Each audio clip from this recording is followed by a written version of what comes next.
प्रदेश में मेरी जो बहनें मजदूरी करके अपने परिवार का भरण पोषण करती हैं, उनके लिए 1,500 रुपये बहुत बड़ी रकम। करोड़ों का घोटाला करने वाले लोग 1,500 रुपये की कीमत क्या जाने। ऐसे शब्दों में कल्याण पश्चिम के विधायक विश्वनाथ भोयर ने मुख्यमंत्री लाडली बहन योजना का विरोध करने वाले महाविकास अघाड़ी के नेताओं पर हमला बोला।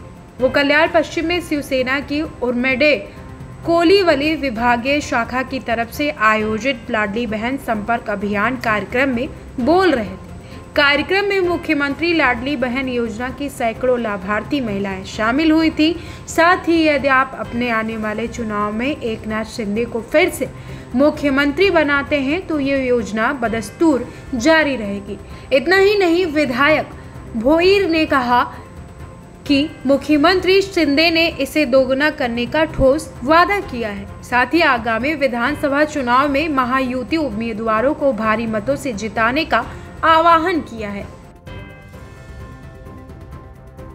कसं आहे माहिती आहे का, मी मागे पण तुम्हाला बाहेर दिली होती। सुनील केदार हा अब्जोधीश माणूस आहे। त्यांनी तो बँकेचा घोटाळा करून अब्जो रुपये कमवलेले आहेत। त्याला 1,500ची व्हॅल्यू करणार नाही। 1,500ची व्हॅल्यू कोणाला कळते? ज्या महिलेच्या पदरामध्ये 200 रुपये, 100 रुपये, 50 रुपये नसतात, तिला 1,500 फार होतात ना। ही समजा पटकन 20 रुपयाची, 30 रुपयाची, 40 रुपयाची भाजी आणायची, काही एखादी छोटी वस्तू आणायची, तर ती पटकन त्याचा वापर करते ना। तिला कॉन्फिडन्स आला ना। महिलेला आर्थिक हे दिल्यामुळे तिचा कॉन्फिडन्स वाढलेला आहे आणि त्या पद्धतीने आता ते महिला एकदम खुश आहेत। तुम्ही बघत असाल जिकडे तिकडे साहेब जाते, तिकडे महिला मोठ्या प्रमाणात जमा होतात।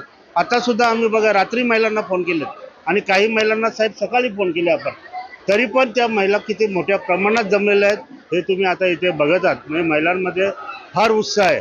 त्यामुळे त्या सुनील केदारला 1,500ची कल्पना नाही, परंतु आपल्या गरीब महिलांना त्याची पूर्ण कल्पना आहे।